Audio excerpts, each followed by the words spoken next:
So this is the shaking road to one of our cover crop fields. Today it's raining. Yesterday we had very nice weather, even too nice for beginning of November, like up to 20 degrees Celsius, which is kind of crazy.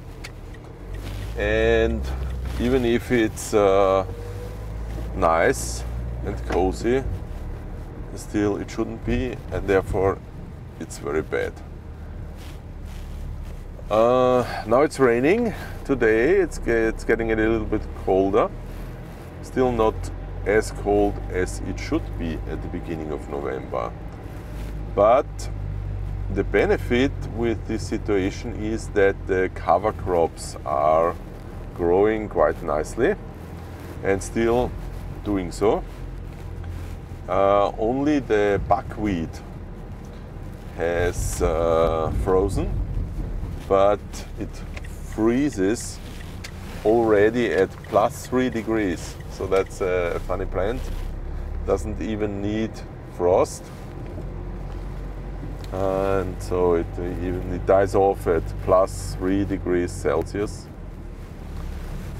But we will see that immediately when we head out to the field. Okay, let's talk cover crops. The implementation of cover crop is an important method to gain soil health and to manage different functions in the soil.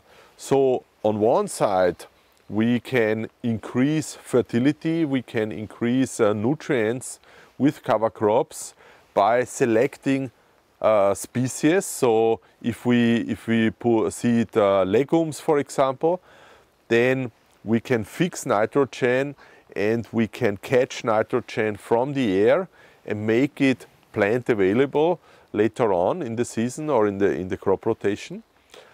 Cover crop species can also mobilize nutrients. So for example, buckwheat or different clovers, type of clovers, they can mobilize phosphorus, and therefore they can not only collect nutrients, but they can also mobilize nutrients, and they can also catch nutrients. So for example, if you have nitrate still left in the field, and this would be prone to getting lost to the groundwater table, then you can catch the nitrogen with cover crop species like mustard, yellow mustard, and other ones. And so you can do a lot for your nutrient management on the field. At the same time, you prevent weeds to spread out on the field and start growing seeds there. At the same time, you can stabilize your soil structure because the cover crop roots grow into the soil and they will stabilize the soil aggregate and help with water infiltration, for example. At the same time, you can sequester carbon, because all the cover crops, and you see it's a big amount of biomass, they all conduct photosynthesis, and therefore they suck up the carbon dioxide from the air and store it and later on store it in the plant, in the roots, but also with the fluid carbon pathway, the root exudates go into the soil, and therefore carbon is sequestrated. Two additional benefits from cover crop implementation are, on one side, that you can stop the erosion, which will come with rain and wind, and also you support the pollinators. So if you establish a cover crop early, like at the end of July or mid of August, then some of the cover crop species will start flowering, and that's definitely good for beneficial insect, for pollinators, so they can have food and habitat. But even more important, stopping the erosion of soil is really important, having a better water infiltration is really important. And there is also something when we think back a few years, then the agronomists, scientists even, they recommended in arid areas not to grow cover crops because they consume water. But what scientists found out is that the implementation of cover crops, yes, the plants need water, they use water, but this water is used in a good purpose, or for a good reason. If you just have your field left bare, then the water evaporates anyway, but it's useless. The water is not spent in a good way. So this is also important. But now let's check in. And here we don't want to get into the cover crop because it's quite wet today. But here on the edge of the field, we can check out some of the plants, and we can see what is going on here. And when we open this up, and here it is quite compacted because at the edge of the field it's always more compacted. But what I want to show you is the nodules of the legumes. So this is fava bean, and these nodules are produced by rhizobia, by bacteria which can collect nitrogen from the air. And if I open such a nodule, you can see from the color that it is active. So if it is inside, if it's white inside, then it's not active. If it's red inside, it's active. And if it is getting blue, greenish, then it's finished, the collection of nitrogen. So this is really a good example where you can see how many nodules you find here. You can also see that here it starts the compacted area, which is clear because at the beginning of the field it's always more compacted. But we also recognize that with the reduced tillage that we use after, let's say, when did we start? Yeah, after 15 years, now we have to make a pass with the subsoil ripper. Right now, one which is really gentle. You can see it now in the video, so that the soil is only raised a bit and then just turned for a few degrees. So when it falls down back on the ground, then the soil cracks a bit, opens the compacted area.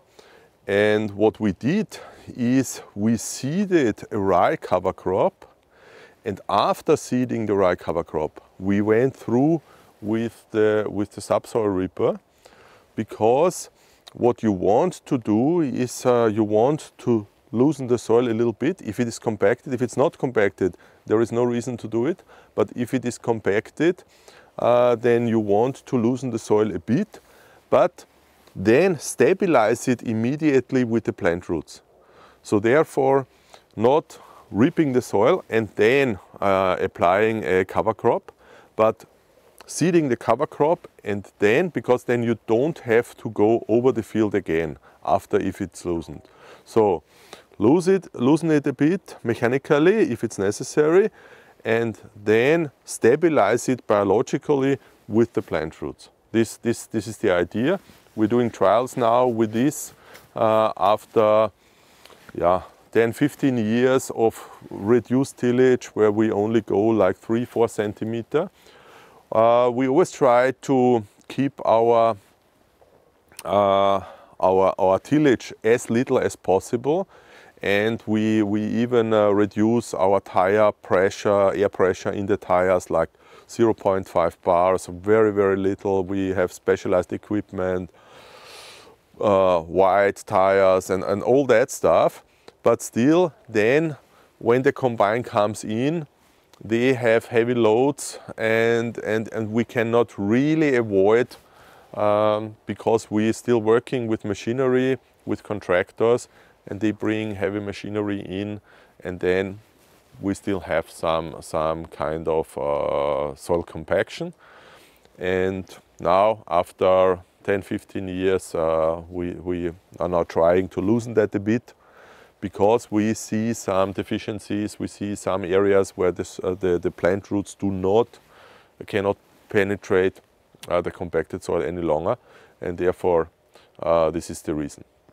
Depending on the time of the implementation of a cover crop, that depends on your cash crop that you have before. So if you have cereals which are in our area harvested like mid of July, beginning of July, end of July, then you can implement a successful cover crop quite easily.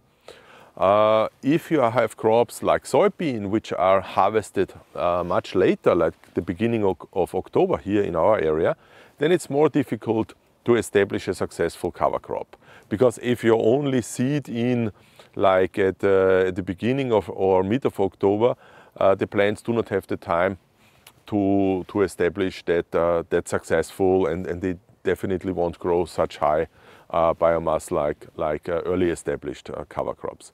So there are different methods and different things how you can even improve this. So you could, for example, and this is what I'm really aiming for, but at the moment we don't have the technology to do it.